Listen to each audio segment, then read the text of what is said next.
Happy New Year, everyone. It's John Hayes again, and welcome back to my series of family story poems from Papa's House. My next story poem is dedicated to all you loving mothers who do your best to care for and protect your babies. And if you're like me, it probably doesn't matter how old your babies become. I hope you'll stick around after my performance so I can share some of my personal experiences that helped inspire me to write this story. Perhaps you will identify with our loving mama's behavior in my story that I call A Child's First Snowfall. Our family's first big snowfall was at a small cottage at the lake. Mama and Papa brought extra food and water for safety's sake. Mama was always prepared. Be prepared is a Girl Scouts rule, Mama said. If snowed in, we'll be safe. We heard no school. Mama put out lots of candles in case icicles knocked down a wire. Mama made some hot beef stew. Papa made and stoked a fire. From our front windows, we saw snowflake flurries already swirling. We asked, "May we play outside?" Snow is twirling and whirling. Mama found snow clothes from every closet, drawer, and shelf. As she dressed us, we noticed that she was talking to herself. Listen to that wind blowing. If it's this cold when it's just snowing, wind chill will freeze a nose. If it's both snowing and it's blowing, we'll put on these snow clothes and cover those toes to the nose. And to be safe and smart, you will wear 2 socks over those toes. Mama then looked directly at us. My children would never dare to be in freezing blizzards without a pair of long woolen underwear. Mama muttered back to herself, and no doubt it'd be even better if my sweet children would wear at least one warm woolen sweater. Of course, I must agree that it should be the absolute best bet yet to put a rain slicker on to keep your snow clothes from getting wet.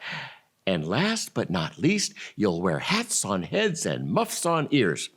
Mama boldly proclaimed, "Now, go play in the snow, my dears." Papa chuckled to himself in case Mama might hold him a grudge.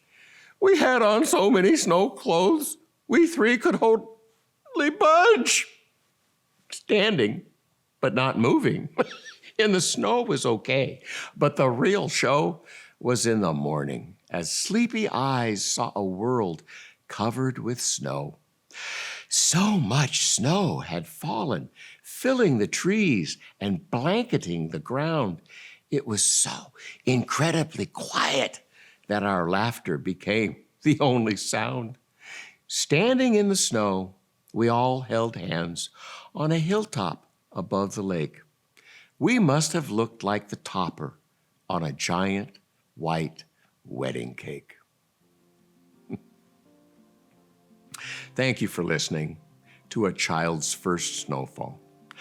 I'd like to take this opportunity to share with you what happened to me at a family gathering a few years ago.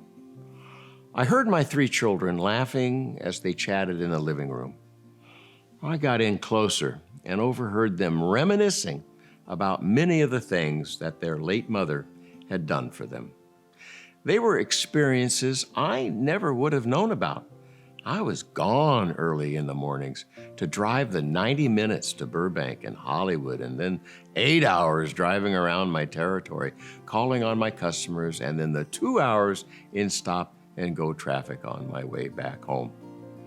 My kids laughed about how they were the only kids in school that got a fresh, chilled salad and fruit in their lunchbox.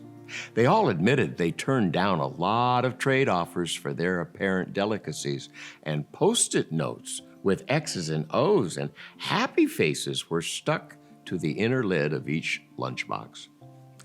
They brought up many other similar memories, but one of my favorite was about how both girls, on separate occasions, accidentally threw away their dental retainers with the discarded wrappings of their finished lunch.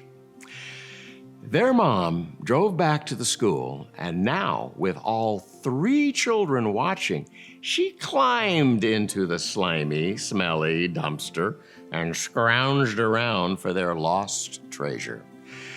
And she found them on both occasions. I am truly grateful for loving mothers everywhere.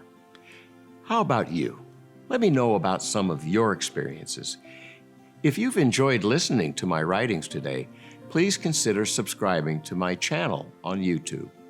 You can also register on my website to get access to more content and chat with me directly. And please, if you would, write the word mama with your comment so I'll know you were with me right now to hear me say, God bless you. Till next time.